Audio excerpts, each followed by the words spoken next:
Olá, meu nome é Eulaliene Moraes, eu sou consteladora sistêmica familiar aqui na cidade de Caratinga e também na cidade de Manhuaçu e em Api, em Minas Gerais. E hoje eu venho falar para você um pouquinho sobre um conceito muito importante nas constelações sistêmicas familiares, especialmente a respeito da inclusão do pai. Porém, um pai que é difícil, um pai que negligenciou o filho, que abusou um filho, ou um pai que abandonou o próprio filho. Nas constelações sistêmicas familiares, a gente sabe que é importante a ordenação de algumas leis sistêmicas. A segunda lei sistêmica é a lei do pertencimento, ou seja, todo mundo deve pertencer. Todo mundo que pertence ao sistema precisa ser reconhecido, independentemente de ser uma pessoa que a gente olha e sente o amor propriamente, ou uma pessoa que a gente tem uma vivência difícil com ela.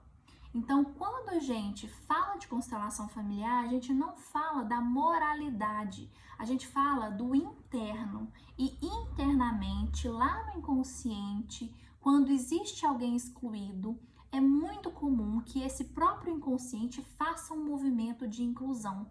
Porém, quando nós não fazemos uma inclusão propriamente, o inconsciente ele força a barra, fazendo com que aquela inclusão possa ser uma inclusão difícil de lidar, pois é uma repetição de padrão ou mesmo uma falta que vai se repetindo ao longo da vida daquele sujeito como um sintoma. Essas são algumas dinâmicas.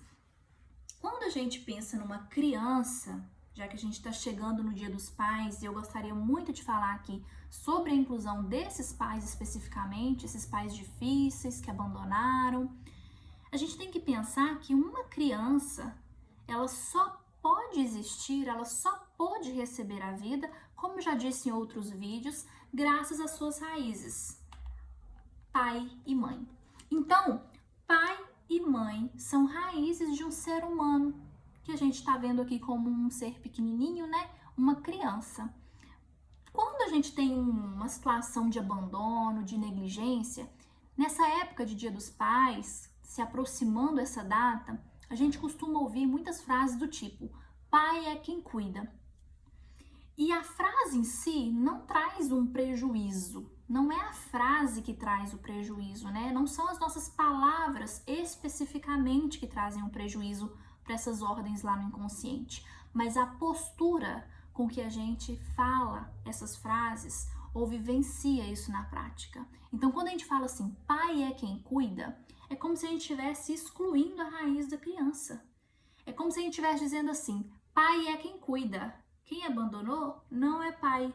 Mas isso não é uma verdade. Por mais que isso doa no nosso coração ouvir isso, e eu sei que esse é um tema muito polêmico, quem deu a vida para uma criança é pai ou é mãe. Porque ser pai ou ser mãe não é um conceito romântico, é um conceito que diz respeito a uma natureza paterna e materna. Agora, existe uma idealização do que seria um bom pai e daquilo que seria ser uma boa mãe. E a gente sabe que um filho bem cuidado, um filho amado, protegidamente, ele sim pode ser um sujeito mais saudável. Mas a gente tem que entender que lá no inconsciente existem bloqueios onde as pessoas que são pessoas comuns, como todos nós somos, podemos estar sobre influências inconscientes que nos dificultam os movimentos na vida. E às vezes um pai que abandonou, ou um pai abusador, ou um pai agressor, ele pode sim estar emaranhado em situações. Isso não justifica no sentido de que, então ele não deve, né, receber uma punição. Não significa isso, não tem nada a ver com isso. Mas nós, cuidadores dessa criança, vamos imaginar aqui um pai cuidador, ou seja, um pai adotivo, por exemplo. Esse cuidador, ele não pode simplesmente excluir a raiz da criança só porque ele sabe que isso aqui foi difícil. Ele precisa compreender e ser grato, ter uma postura de gratidão rumo a isso aqui, porque ele só pode cuidar dessa criança aqui a partir do momento em que ela está viva. E ela só está viva graças a essas raízes aqui, sendo raízes muito adequadas ou menos menos adaptadas. Agora, quando a gente fala pai é quem cuida, é como se a gente estivesse fazendo um muro aqui, olha. E essa criança aqui, inconscientemente, é como se ela perdesse o acesso à própria raiz. O que acontece com uma árvore se a gente retira as raízes dela, né? Ela fica enfraquecida. E é muito comum isso acontecer. Em algum momento, esse sujeito aqui apresentar, por exemplo, dificuldades de aprendizado, dificuldades de relacionamento, dificuldades na sua própria saúde física, né? Dificuldades até de relacionamento com esse pai aqui, tão amoroso, tão cuidador, que foi o pai que chegou depois. Então nós precisamos entender a ordem. Quem veio primeiro, quem veio depois. Essa é a ordem de hierarquia, a primeira lei sistêmica. Depois a gente precisa lembrar da lei do pertencimento, que é, eles pertencem. Esse pai aqui que abandonou, ele também pertence. Talvez a mãe até continuou cuidando da criança, né? Talvez ela não tenha ficado aqui atrás, não tenha abandonado a criança também. Por exemplo, quando uma mãe cuida da criança, nós temos aqui um pai que abandonou, vou deixar ele aqui deitadinho, e aí essa mulher talvez arruma um outro parceiro, né? Muito amoroso, muito cuidador, e ele se torna um cuidador muito exemplar para essa criança. Porém, não significa que ele não tem um pai, não significa que esse daqui não é um pai. É uma questão de postura. Então, qual que é a minha dica? Ao invés da gente falar que pai é quem cuida, a gente pode dizer que quem cuida também é pai. Veja só, tudo isso é um movimento de amor. Quando a gente fala que quem cuida também é pai, a gente não está tirando o mérito desse pai cuidador, mas a gente também não está fazendo uma exclusão. Agora, quando a gente fala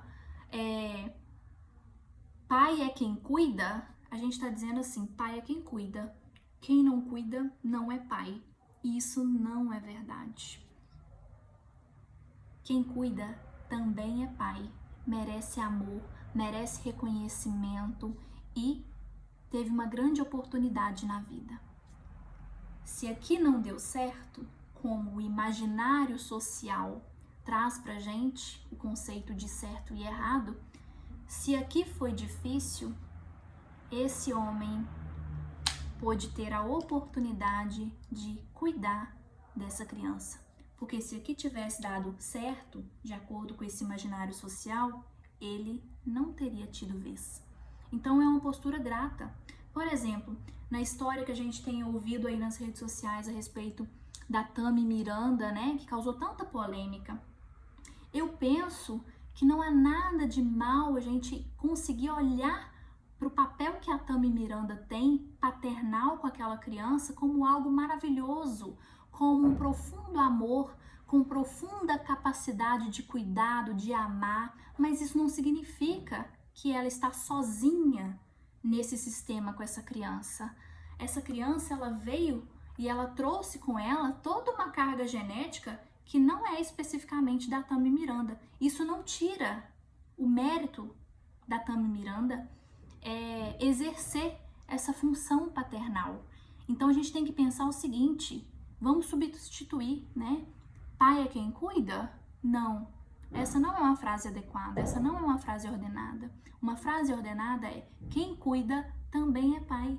E aí, como disse a Isabela Couto, que é uma consteladora sistêmica familiar que eu gosto muito, ela diz o seguinte, quando a gente para e faz essa inclusão de tudo que é como é, dessa paternidade, e a gente ainda inclui o pai cuidador, a gente entende essa criança como um ser completo e a gente pode pensar na paternidade plural, ou seja, feliz Dia dos Pais. Eu fico por aqui, gratidão a todos vocês.